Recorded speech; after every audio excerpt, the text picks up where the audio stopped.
Today on Clubhouse Gas, we're fortunate enough to be joined by the glove guru at Rawlings here in St. Louis, Missouri, Mr. Denny Whiteside. Now, Denny, I have this beautiful product.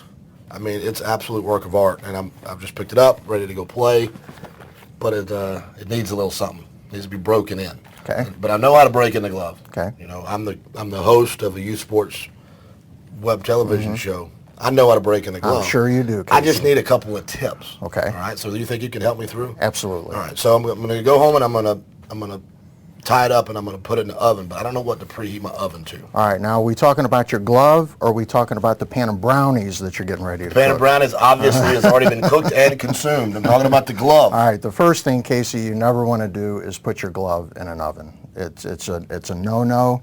It's you know, if people do that, they can cause certainly more harm to their glove than they can good. So we never recommend putting a glove either in a regular conventional type oven or a microwave oven. No. No baking. No baking. Nuking. No nuking.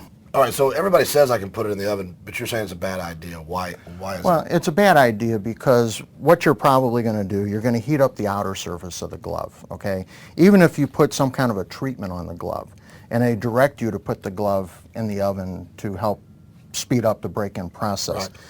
What happens is a lot of these laces, like up here in the fingers or even in the web, they're inside the glove. Like your laces in the heel of the glove or in the palm of the glove here, some of those laces are the inside of the glove. They're not going to get that treatment Right. on that part of the lace. What you're going to wind up doing, you're going to dry out the laces, they're going to become brittle, and they're going to break.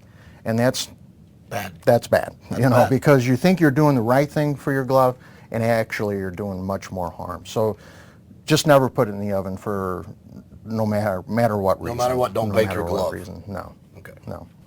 All right. So I've been on the couch with my feet up, bending my glove, and the smell of my feet has loosened up the glove. What do we do next? Well, it certainly has permeated the air. The next thing you want to do, go outside, play catch. And one of the things that I would recommend is go to a batting cage, okay?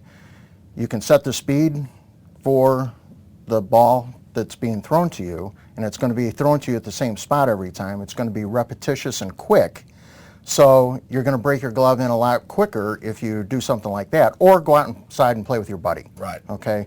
But that's the natural break-in process. That's what's going to form your pocket. That's what's going to make, you know, your catching area right here, make your pocket a little bit deeper, and start stretching these laces, which is going to help also form that pocket. What about people who want to put a ball in there and tie up their glove and leave it overnight? That's more than fine, because all you're doing is, once again, putting it wherever you want that pocket to be. If you want your pocket to be right here, then that's exactly what you would do, is just put your ball right there where you want it, and then just take a rubber band or string. I would probably recommend, you know, maybe wrapping a towel around it, just so Right. you don't get the, you know, string marks on your leather or something like that. But The danger here, though, would be that you would break it in the wrong spot. Maybe if you did this instead of this. well, I mean, you want to be very careful on how you do it, okay, and where you know, position the ball, because yeah, that is going to, and after a while, the leather's going to start taking the shape of the ball. You're going to start forming a really nice So pocket. what about oils and conditioner? Is there anything that you would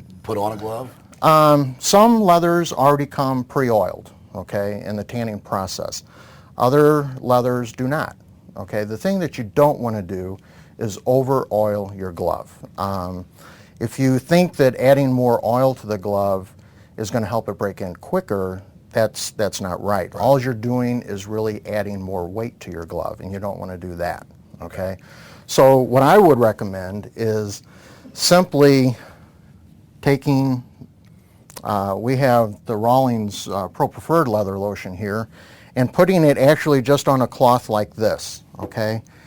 Don't put it directly onto the glove, but put it onto your cloth, and then just start rubbing it all over your glove, specifically on this side.